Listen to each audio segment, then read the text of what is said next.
it was revealed yesterday in a U.S. report that Syria had made limited use of chemical weapons, killing around 150 people out of the 93,000 plus that have died so far. And as expected, we are finding out now that Obama does expect to ramp up aid to the rebels in Syria, although the exact details of what that aid will look like are not currently available. We have a few articles speculating about, like small arms and things like that, things that we would not have to send in advisors to teach them how to use. We could just arm them. But that's unfortunately at this point all that we really know about what the aid will actually look like.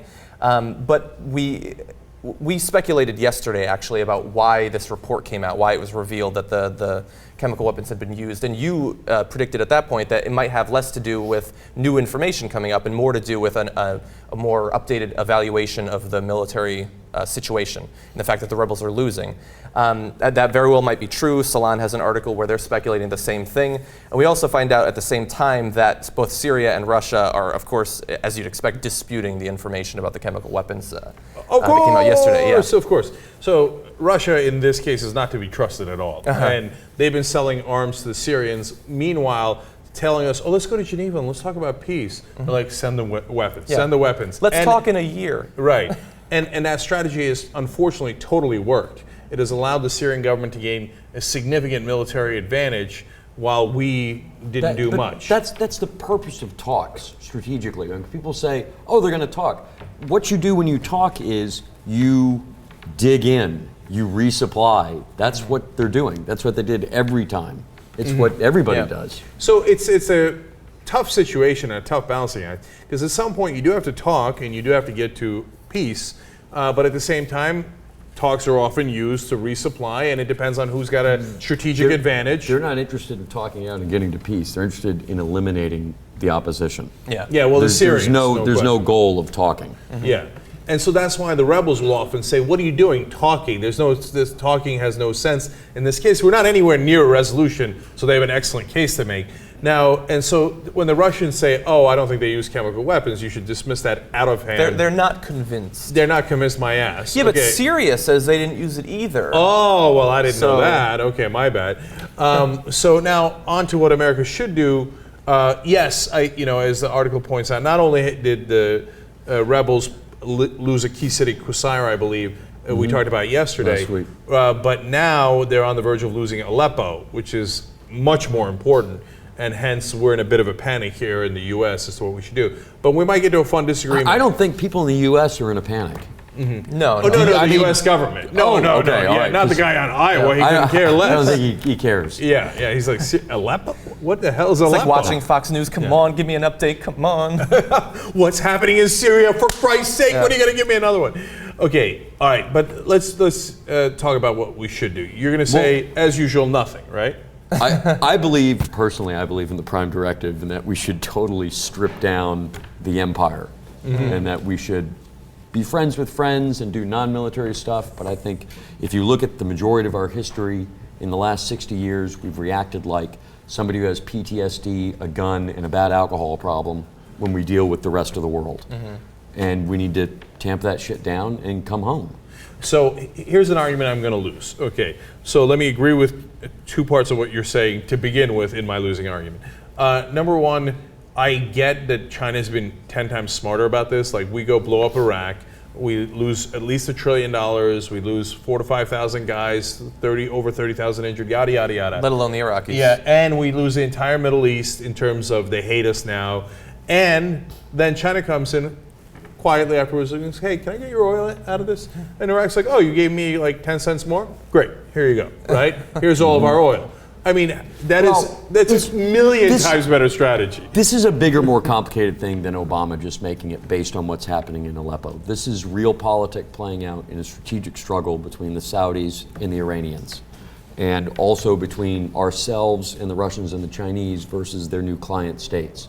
I mean, if you want to do a World War II analogy, I would say what you're seeing with Iran is they're kind of like Spain for the great powers to play around with. The Chinese and the Russians have given the Iranians a lot, both in terms of cyber warfare capabilities to being able to jack that drone about 5 or 6 months ago, and who they're arming. And for the people around there, they're thinking, okay, there's Saudi Arabia, They've kind of done an unofficial deal with Pakistan to get a nuke just in case the Iranians set one off.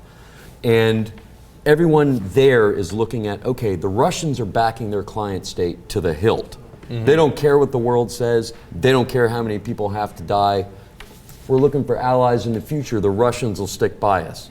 The Americans, the second thing gets bloody, they're going to take off and walk. And That's true. And Right. that's true, but why do we want to hang out and be allies with a bunch of fucking murderers? Yeah, now, so further buttress your argument. What they're doing is very smart strategically. It's basically what we did to the Russians in Afghanistan.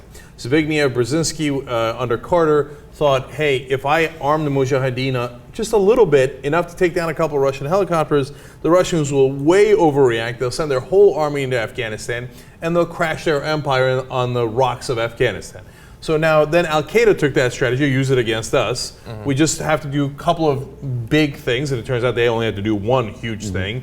And America will spend, and bin Laden would talk about this in the tapes freely. Be like, you idiots, well, here's my plan. I'm going to get you to waste all of your money trying to find me in a cave, okay? And start all these different wars that are going to ruin your empire.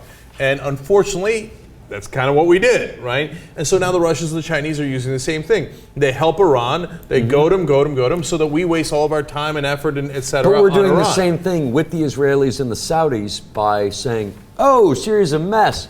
You better bring Hezbollah in to help you out. And now they've tied up Iran and Hezbollah.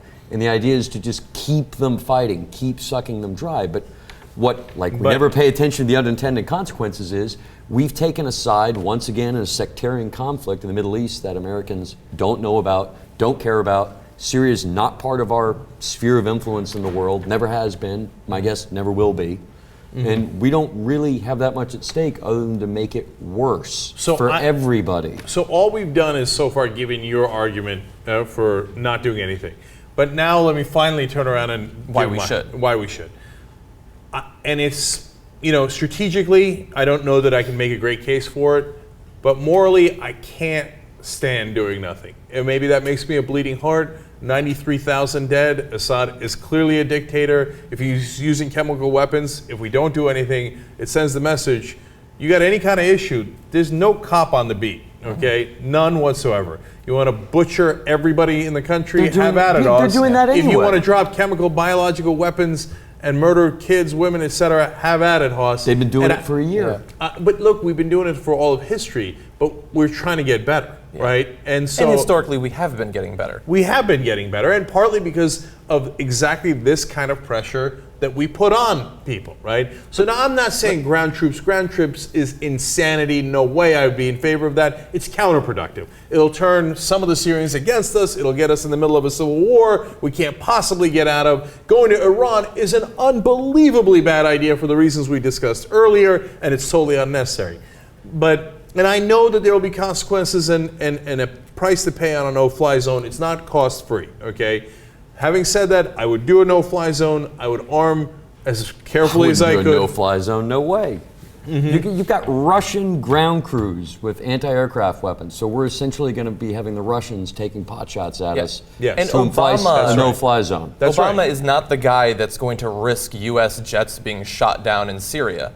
You guys because are right. the thing is, a lot of people will say, look, he's been having a bad couple of weeks. All these scandals, thankfully, I guess with the NSA, we've forgotten about the other scandals, the IRS and the AP and all that. And so he's just trying to distract us, by starting this war, getting involved in a war, which has happened historically, we've done that. But we don't get involved on the clearly losing side of a war to distract people. We don't arm people that could potentially be destroyed in a couple of months. I'm not saying anything about the morality of arming them. I feel the same way as you. I don't want to allow a dictator to maul his people or to give encouragement to future dictators. But Obama is not the guy to do this. And if he was going to get involved, this isn't the conflict he'd do it with. You're absolutely right. Politically, you guys are right. Strategically, you're probably right. Practically, you're right. No, strategically, realpolitik, we're wrong. Because realpolitik doesn't care about human beings or their lives or aspirations or anything like that. Right. No, but I would say then don't get involved in Syria and let him kill however many people as he wants strategically, right? So not getting involved would be the correct path strategically. But what I'm saying is, if I was the president, I think what is the policy we should have? I would do a no-fly zone, and I would say I know some of our shots could get, some of our jets could get shot down. I'm willing to take that risk because we are the good guys, okay? Look, and you know, our guys, we put them in harm's way all the time. We put them in harm's way in Iraq for no goddamn reason at all, okay?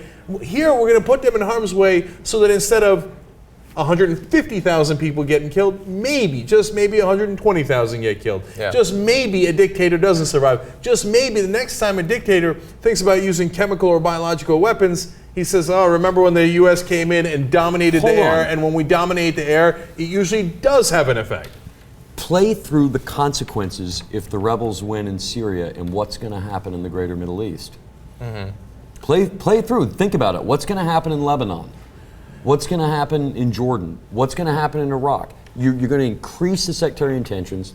We all know, everybody knows, Obama knows, there will be a mass slaughter of the Alawites if they lose. That's a huge problem, yes. You know, the same way, you know, yes, they're going to be killed by Assad's forces if they lose, but we all know that's going to happen if they win. And the thing is, we won't back them to win. We're just backing them as a thorn in Iran's side. It's the same, it's no, I mean, it is different, but think of like 1956 in Hungary. And we told the Hungarian people, we're going to intervene on your behalf. Rise up, we're coming in to help you. No, we had no intentions of doing that. So instead, a bunch of people were killed by the regime because they rose up and believed us. No different than in the south of Iraq. Or the Kurds in Iraq. Yeah. Yeah. I understand all that, and I'm very concerned about the minority, Shiite minority, Alawite minority in Syria being butchered if the rebels win, right? But Wes, people are getting butchered on each side, and I never believe the devil we don't know is better than is worse than the devil we do know, right? Everybody says stick with the devil you know.